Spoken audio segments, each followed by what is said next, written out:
बिस्मिल्लाहिर्रहमानिर्रहीम। अस्सलामु अलैकुम वरहमतुल्लाहि वबरकातुहू।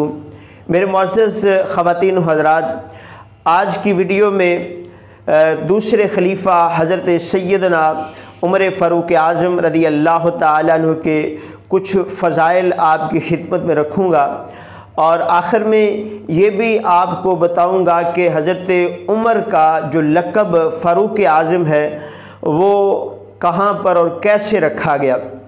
तो मेरे मोहतरम भाइयों, हज़रत सैयदना उमर फ़ारूक आज़म रज़ी अल्लाह ताला अन्हु आप की कुनियत अबू हफ्स है और लक़ब फ़ारूक आज़म है। तो इनका जो शजरा नसब है, ख़ानदानी शजरा, वो हुज़ूर अलैहिस्सलातु वस्सलाम के शजरा नसब के साथ 8वीं पुश्त में जाके मिल जाता है।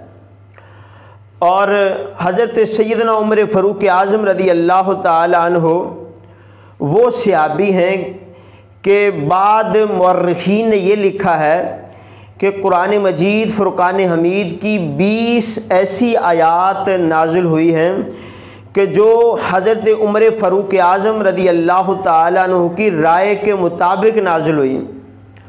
और हदीस पाक के अंदर भी हुज़ूर अलैहिस्सलातु वस्सलाम ने हज़रत सैयदना उमर फ़ारूक आज़म रज़ी अल्लाह ताला अन्हु की फ़जीलतें बयान की हैं। तो 3 हदीस पाक में आपकी खिदमत में रखूँगा। सबसे पहले नबी पाक सल्लल्लाहु ताला अलैहि वसल्लम की एक हदीस पाक सुनिए। तो फरमाया, अगर मेरे बाद लौ कान बादी नबियन लकान उमर इब्नुल ख़त्ताब, अगर मेरे बाद कोई नबी होता तो हज़रत उमर फ़ारूक आज़म होते। तो चूँकि मैं ख़ातमुन नबिय्यीन हूँ, मेरे बाद कोई नबी नहीं आएगा, तो लिहाजा उमर फ़ारूक आज़म भी नबी नहीं होंगे।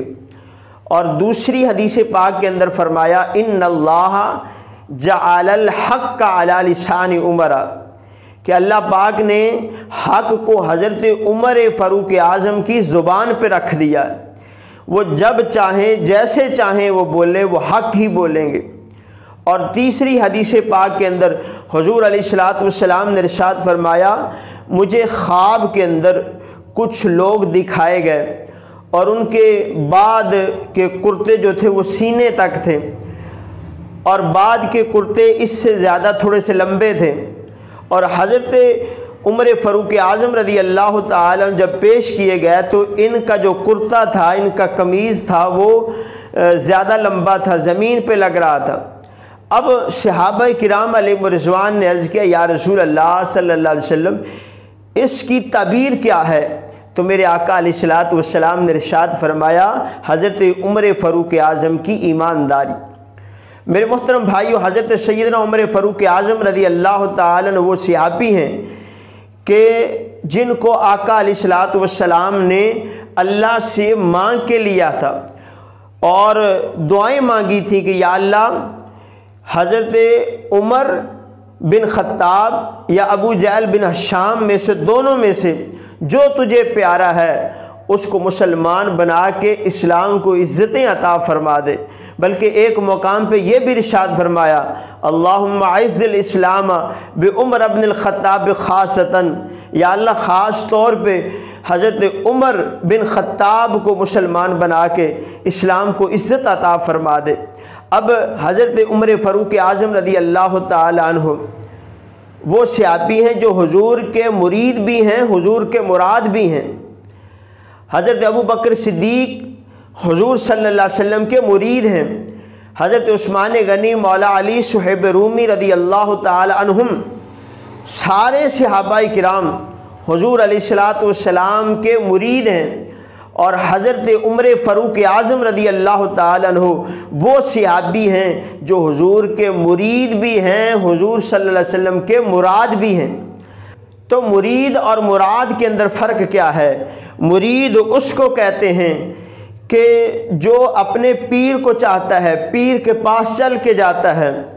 और मुराद उसको कहते हैं कि जिसके पास पीर आए, जो जिसको पीर चाहता हो उसको मुराद कहते हैं। हज़रत उमर फ़ारूक आज़म हुज़ूर के मुरीद भी हैं, हुज़ूर के मुराद भी हैं।